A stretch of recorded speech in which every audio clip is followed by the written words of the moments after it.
Researchers from Alliance Bioversity CIAT are in the front line of a project that aims at mitigating against the effect of recent adverse climatic conditions and increasing food production in parts of the country worst affected.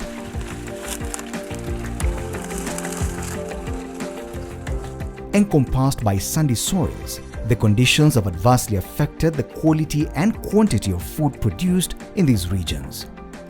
The mainly sandy soil in such areas have poor water holding capacity, very low organic matter, and do not retain nutrients in the root zone when fertilized. This has exposed smallholder farmers who depend on farming to frequent crop failure, reduced agricultural yields, hence limited economic activities to better their livelihood. Makueni is one such county. To curb this development, CIAT researchers working in conjunction with their counterparts from Jomo Kenyatta University of Agriculture and Technology JKUAT, JKUATES Enterprises Limited JKUATES, Swedish University of Agricultural Sciences SLU, and SWRT Solutions LLC installed soil water retention membranes on 18 farms in Makueni. These farms are in Tito Andei and Masongaleni wards in Kibwezi sub-county. Funded by the Nordic Development Fund, the project, through a system known as Subsurface water retention technology, aims to increase farm system resilience, crop production and carbon accumulation in sandy soils in the country. The project is based on demonstrating the utility of the subsurface water retention technology and involves the installation of subsurface impermeable water retaining membranes, which disrupts large amounts of water and nutrients lost through natural deep percolation in sandy soils. My name is Sylvia Nyawera. I'm a scientist at the Alliance of Bioversity International and CIAT. In this particular project, we've been working on sandy soils. We've been helping the farmers with installing polyethylene membranes in the soils because these are types of soils that tend to drain water very quickly. The actual membrane installation starts with the identification of the plot where you want to install the membranes and verifying whether they meet criteria for installation. That is, they should be purely sandy and the extent of the sandy soils should go to a depth of approximately 1 meter, where we have to actually drill and through some water test and looking at the soil, clearly rule out that the soils at that area are sandy. Once we identify this, that the plot and verify that the plot is sandy, we then measure the actual extent that we would like to install the polyethylene membranes. And once we have measured the area, the idea is to dig trenches in the soils, alternatively at 40, 60, 40, 60, like that. The width of the trench is approximately 25 centimeters. You dig into the trench and remove the soil, and then you lay the paper in a U-tube shape form. So the idea of laying it in the U-tube shape and not flat is that once the water comes in, it's able to hold there longer, because on a flat surface there will be no holding of water.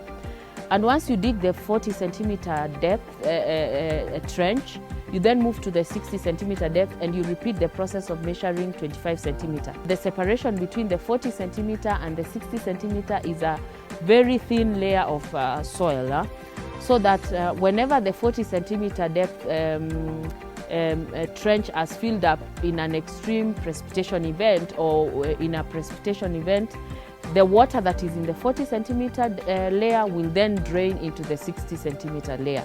And excess water that is not able to hold can also drain via the thin layer of soil that has been left.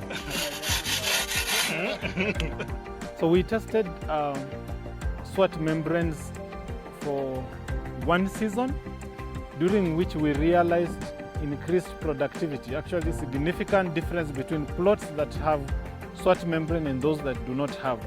But in the following season, there was early cessation of rain. During that period, there was complete crop failure.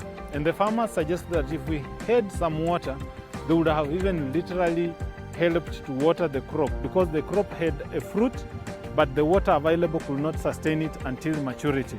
So So at this point, we realized that the technology works, but it's best when it's supplemented with irrigation. The beauty of doing irrigation is that now it allows a farmer to have a year-round production. For example, a farmer can be able to do 3 crops in a year. And so to be able to realize this, we provided farmers with the tanks, and we are currently buying water, which they manually irrigate. But we also have farms which we installed drip irrigation that we tried and found out that with irrigation the crop production will significantly increase. Ni muhimi wa kigundi cha gwima kithangati tiwo oyu nona ucio uyu mucio kupituka tene na banda mbemba ukethia ni kuma, lakini na banda uyu withia ni ndithi negecia mbemba nene irangu ni sikwikia ii ni kubundithia muhimi ungi tiyo nambite gutunza mimea ngithi ngimwonie nditoma utunza ikiuka neza biu ndoma utabia mundu ungi uteba utegwima utemete kithangathi ni umutebia ngamwa kithangathi ni kicio na alike kundini ki alika kundini weze kwithia ni wanengwe thangu na kima one mafuno changamoto ningomanire na jono nugwikia thangu kwibina negi yeweza kwithia ni wa kwina pina bi, lakini uyu nona ni basio ne kiwe thangu bani bangite bani kiwe thangu kubanda mboka nikenda ngitesa ngikwata mbesa. So we had a participatory approach where we worked with farmers for them to be able to suggest the crop of interest. The majority of farmers suggested maize, which we have tested over 3 seasons. But then we went back to farmers and asked them whether maize is still the preferred crop or they would like to have an alternative. Given the experience of farmers, they suggested that the best way approach is for us to try a high value crop. And so in this season we are switching on to kales. We have around 6 farms that have been planted or that we target to plant for are already planted with kales, and we're hoping that kales will take a shorter period to mature and farmers will take a shorter period to be able to have some income which can supplement irrigation or buying of the water. Kulingana na vile nimeona hiyo teknoloji yao imenifungua macho mimi kama mkulima, niko na hii mchanga ya changarao. Tulijaribu tu kupanda mbegu kama mahindi na tukaona mahindi ikifanya kazi na ikifanya vizuri kwa hiyo mchanga, na hapo zamani sikuwa napanda chochote, nilikuwa tu napanda kunde, ingawaje kulikuwa na challenge. Kwa hiyo mchanga ya changarao hata ikiwekwa hiyo karatasi inafanya, lakini kulingana tukiangalia productivity na profitability, hiyo productivity iko chini kidogo, na ndio wakati huu tuliona tuchange hiyo, tutoke kwa mahindi tuende kwa sukuma wiki, sababu tukiangalia ile value ya mahindi na ya sukuma wiki, tunaona hii ya sukuma wiki inaweza letea mkulima pesa mfukoni, akuwe na chakula. Studies show that these membranes can remain in the soil for up to 50 years. So they are retaining the water in the soil for 50 years, so long as there is no interference. So once you have installed, it is also clear to clearly mark the area under your land that is under the membrane, so that you are able to know whenever you are preparing the land that you should take care of, not spoiling the area that is covered with the paper. One of the challenges that SWRT has is it currently relies on manual installation, where human beings have to ditch the trenches and then we install manually. That's a bit time consuming and labor intensive, and so a solution to that is for us to come up with a mechanized way of installing the membrane, which is still underway. But to circumvent that challenge, what we're doing is we have trained farmers who now are coming up in groups, a kind of merry-go-round, where they are able to work in one farm, help install for a particular farmer, and then once they finish, they go to another farm.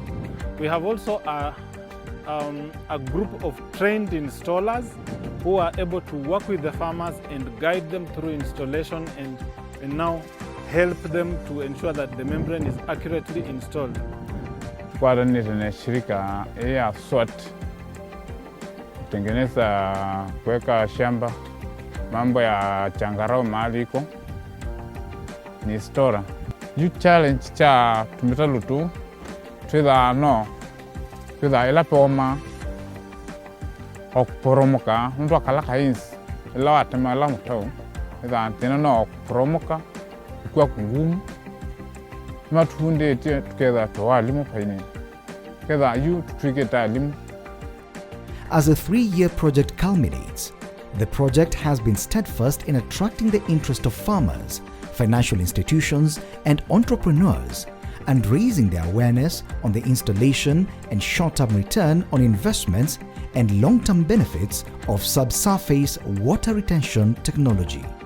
Personally, from a researcher perspective, I feel this is just one part of the ball game, addressing the aspect of nutrient and water retention. But farmers still need to be well educated regarding how they combine this technology with other technologies that we know of. For instance, how can they use residue retention? How can they use mulching? How can they use manure in their farms to enhance productivity, so that a farmer just doesn't get in a comfort zone that we now have this technology that is retaining water and nutrient in the soil, but he's not looking at other ways via which they can improve their productivity, they can enhance their soil quality, so that they are not just looking at one aspect, which is the water retention problem.